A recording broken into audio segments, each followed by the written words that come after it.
La derivada. La derivada tiene dos maneras de representarse. En el primer caso se puede representar por forma de diferenciales, que es de esta manera. O en la segunda forma, con una forma de función directa, que es esta otra manera. En el caso de la derivada, en su definición como límite, su expresión es la siguiente.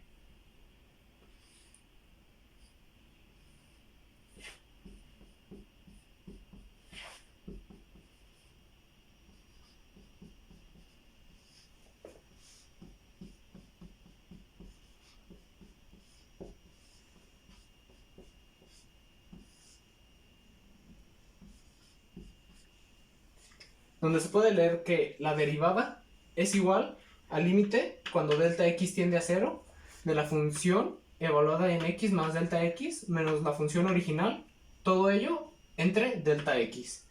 Esto puede parecer un poco confuso, ya que al momento de tener el delta x debajo, en la parte de la división en esta expresión, podría parecer que se debe determinar, ya que sería una división entre 0. Sin embargo, requiere de ciertas reglas algebraicas para poder determinarse de la manera precisa.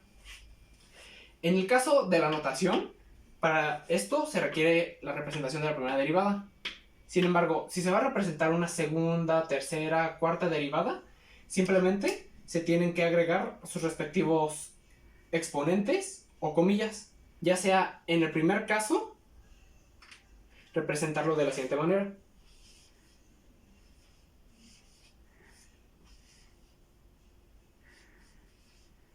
O también se puede representar de la manera con doble comilla.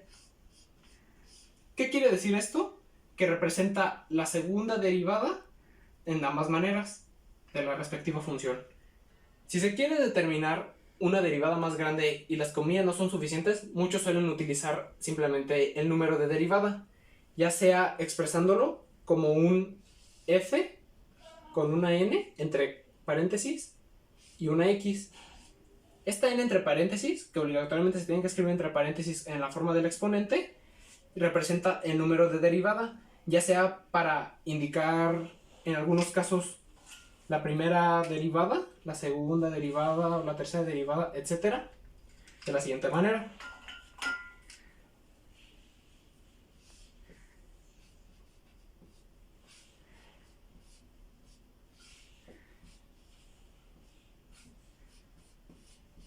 Etcétera, etcétera, donde esto representa la primera derivada, esto la segunda y así sucesivamente.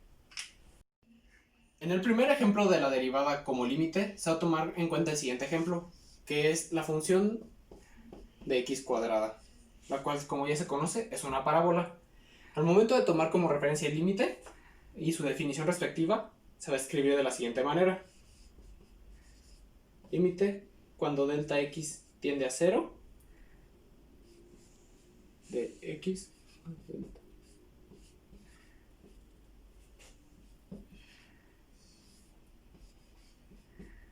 ¿Qué sucede aquí? Que al momento de realizar todas las operaciones respectivas algebraicas respectivamente a esta parte de la función, se obtiene lo siguiente.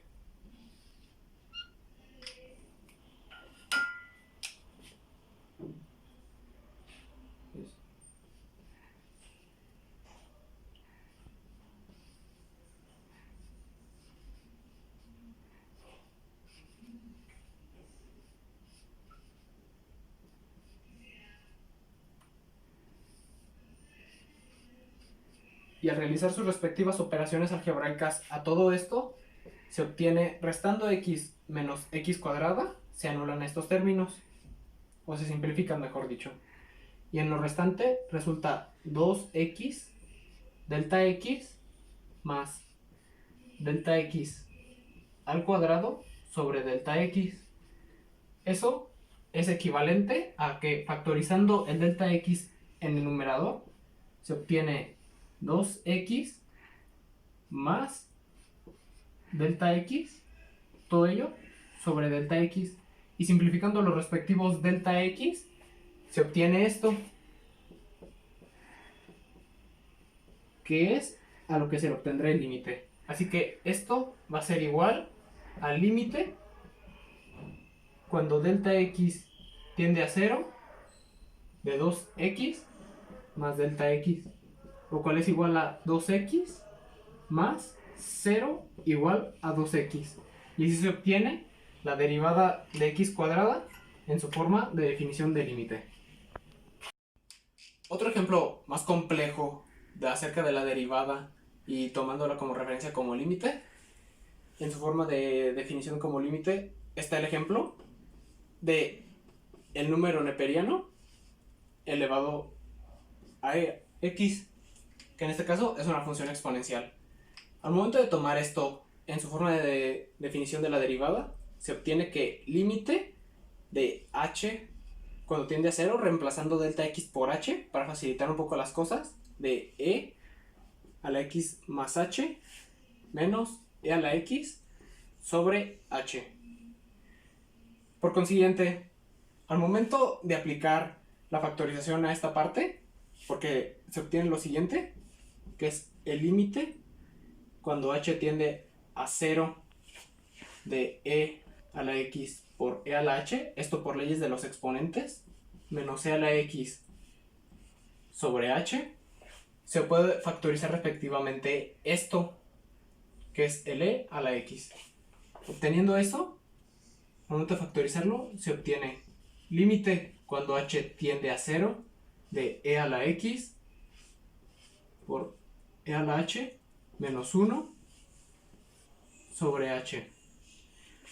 Aquí se puede sacar de límite en este caso lo que es e a la x por propiedades de los límites, obteniendo lo siguiente: e a la x multiplicado por el límite cuando h tiende a 0 de e a la h menos 1 sobre h.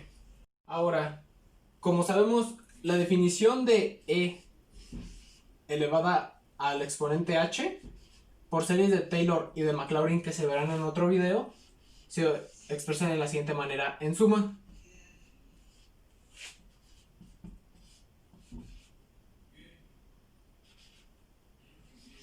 Donde esto representa h. Esto se puede expandir de su forma de suma, obteniéndose lo siguiente.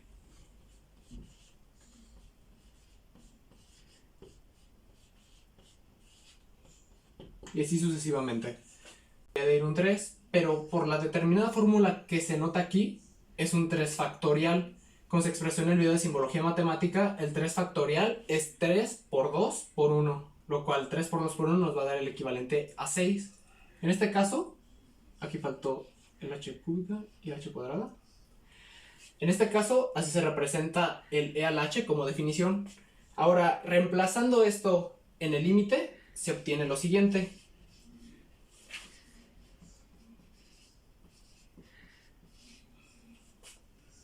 Reemplazando ya o sustituyendo, mejor dicho, e al h por esta fórmula, se obtiene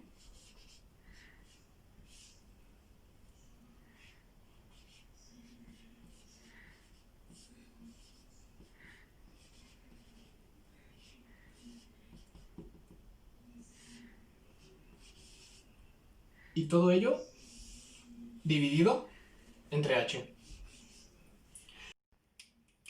Ahora, como se tiene el 1 dentro del paréntesis en positivo y un 1 de fuera del paréntesis en negativo, al momento de eliminar los paréntesis se va a poder conservar esta operación, así que se puede simplificar respectivamente.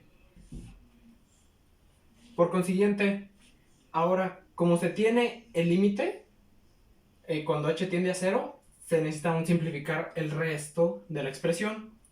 Simplificando la respectiva expresión, se puede notar que esto es como si estuviera dividido entre un respectivo 1. Así que esta h, simplemente aplicándolo a cada uno de estos y aplicando la ley de extremos y medios, la h pasaría a dividir a todo esto, así que quedaría de la siguiente manera.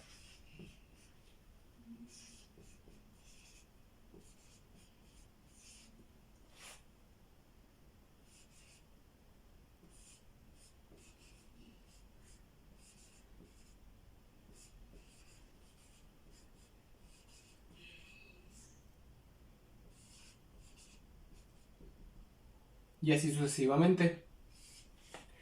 Ahora, al momento de simplificar la expresión respectiva, se obtiene lo siguiente.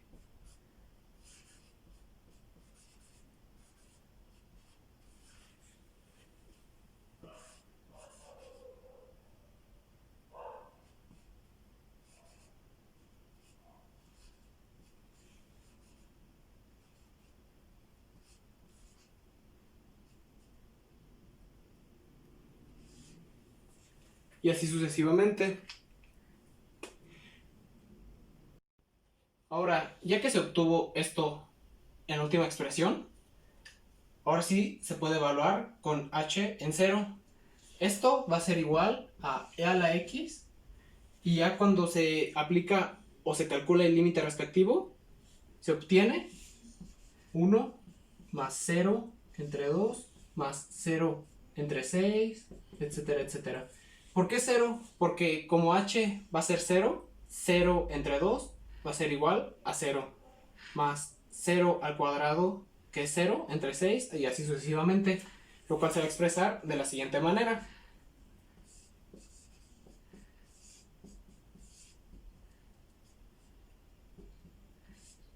Y esto va a ser equivalente a lo siguiente, lo cual finalmente va a dar como resultado el número neperiano elevado a la x, y esta va a ser la derivada final.